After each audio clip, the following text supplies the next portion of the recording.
네, 그러면 세상 돋보기 시간인데요. 첫 번째 돋보기는 경고 무시한 대가입니다. 여러분 영상으로 바로 확인해 보시죠.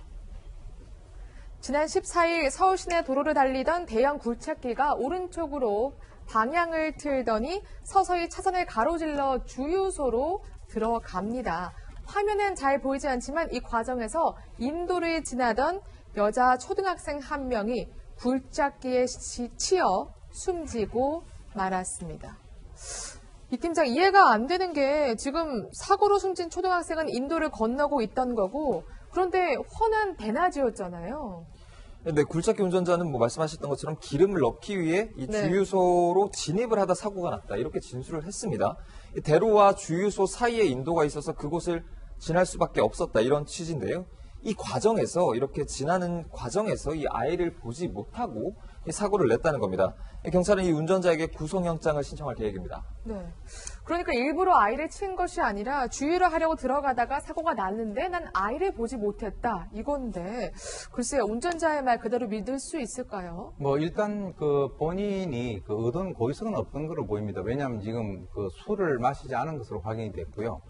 그리고 근데 중요한 것은 뭐냐면 저 사람이 아마 상당히 부주의하게 지금 이 굴착기라고 하는 것은 근본적으로 보통 일반적인 차량하고 달라서 굉장히 본인이 잘 보지 못하는 사각지대가 있을 수 있거든요. 거기다가 지금 아까 나온 필름을 보시면 두 개 차선을 가로질러서 들어갔단 말이에요. 그러니까 그 상황에서 아이가 몸도 작으니까 못 봤을 가능성도 있고 또 보게 되면 일단 거기에 진입을 하려고 하면 일단 스톱을 하거나 또는 서행을 하면서 천천히 브레이크를 밟고 가야 되는데 지금 보면은 브레이크 밟는 것 없이 그대로 그냥 들어가 버렸단 말이죠. 그러니까 아이 같은 경우는 거기 있으면서 정말 피할 겨를도 없이 그런 어떤 피해를 당했는데 경찰이 지난 1월 13일에 교통사범에 대한 신병 조치 개선 방안이라고 하는 것을 발표를 했습니다.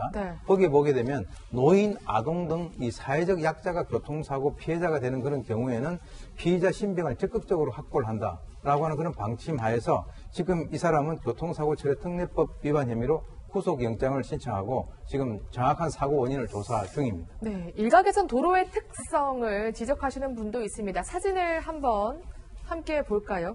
이 주유소가요, 보면 차가 올라올 수 있도록 만들어 놓은 도로변보다 더 안쪽에 위치해 있습니다. 그렇다 보니까 약간 차량과 보행자가 좀 섞일 수밖에 없는 구조예요. 네, 그렇죠. 우리나라가 이렇게 국토가 넓어가지고 주유소 하나만 이렇게 딱 떨어져 있는 것도 아니고 보면은 가다가 이렇게 인도 안으로 들어가가지고는 거기 가서 주유를 하게 돼 있거든요. 그러다 보니까는 사람들이 그냥 아무 생각 없이 지나다닐 수 있는 인도 위를 차가 지나가야 되는데 그래서 이렇게 인도 걷다가 갑자기 차가 이렇게 주유소 앞으로 지나가가지고 깜짝깜짝 놀란 경험들 다들 있으실 것 같은데 문제는 이게 뭐냐면은 운전자랑 보행자랑 서로 주의를 해야지 어떻게 법적으로 규제를 할 수는 없어요. 왜냐하면은 주차장이 있는 건물이라든지 저런 주유소 같은 데는 처음에 저거를 설립을 할 때 영업 신고를 할 때 그 앞에 있는 도로 부분까지 같이 도로 조명 허가를 받거든요. 이렇게 차들이 드나다닐 수 있도록.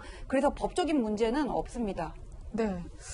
그러면 100% 굴착기 운전자의 과실이라고만 볼 수는 없을 것 같은데 결국엔 예견된 비극이었다 이런 지적이 나오네요. 네, 맞습니다. 지금 이곳에 주의 표지판 같은 게 있는데 그 차량 통행 때문에 잘 보이지도 않고요.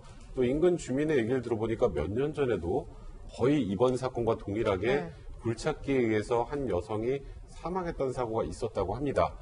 보시면 아시겠지만 굴착기는 높은 차기 때문에 바로 앞이 잘 안 보일 수가 있거든요. 그렇다면 저곳에서 그와 관련된 주의 표지판 하나뿐만 아니라 뭔가 다른 지금 보세요. 지금 저 상황에서도 인도하고 차들이 섞이기 때문에 여러 가지 문제가 발생할 수 있기 때문에 사고가 없었던 것도 아니고 있었다면 그에 대한 뭔가 다른 대책들이 좀 추가로 있었어야 되는데 이런 게 전혀 없었다라는 거.